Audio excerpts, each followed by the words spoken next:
தமிழ்நாட்டின் சட்டம் ஒழுங்கு எந்த லட்சணத்தில் இருக்கிறது என்பதற்கு இந்த கடைசியாக இந்த ஒரு வாரத்தை பார்த்தாலே போதும்.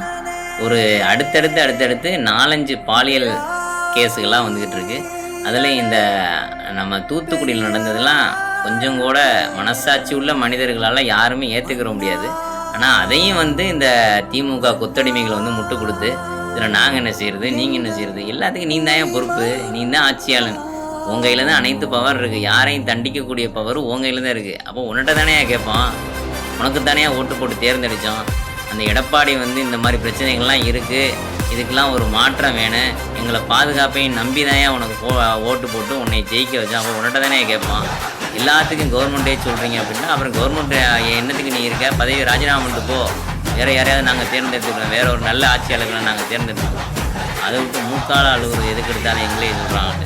தூத்துக்குடியில் நடந்ததுலாம் கொஞ்சமாவது சகிச்சையா? எந்த பெண்மணிக்காக உன் குடும்பத்தில் நடந்தால் நீ ஏற்றுக்கிறியா? அதாவது ஒரு ஸ்கூலுக்கு போக முடியல, ஒரு 12வது படிக்கிற பிள்ளை, இப்படிலாம் அடுத்தடுத்து நடந்தால் எப்படியா மக்களுக்கு நம்பிக்கை வரும்? தான் பிள்ளை ஸ்கூலுக்கு போயிட்டு வர்றது ஒன்று பக்குன்னு இருக்கியா, திரும்பி எப்படி வரப்போதோ என்னென்னு வரப்போதோ அப்படின்னு ஒவ்வொரு நாளும் ஒவ்வொரு மக்களும் பயந்துக்கிட்டு இருக்காங்க.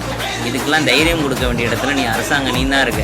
அதை விட்டு நீனே சேர்ந்துக்கிட்டு இந்த மாதிரி 4-5 பத்திரிகையாளர்களை காசு கொடுத்து விலைக்கு வாங்கி வச்சுட்டு இந்த ஆட்சிக்கு மட்டும் முட்டு கொடுக்குற வேலையை தான் பார்க்குறே தவிர உண்மையாக கொஞ்சம் கூட நடந்துக்கிறல, உண்மையான குற்றவாளிகளை தண்டிக்கணும்னு நினைக்கல. இந்த மாதிரி இருக்கிறதுனால தான் ஆட்சியை கழுவி ஊற்றுறாங்க. இந்த இதுக்கெல்லாம் மாற்றம் வரணும். தமிழக வெற்றி கழகம் ஆட்சி அமைக்கணும். 2026 தளபதி ஆட்சி அமையணும்.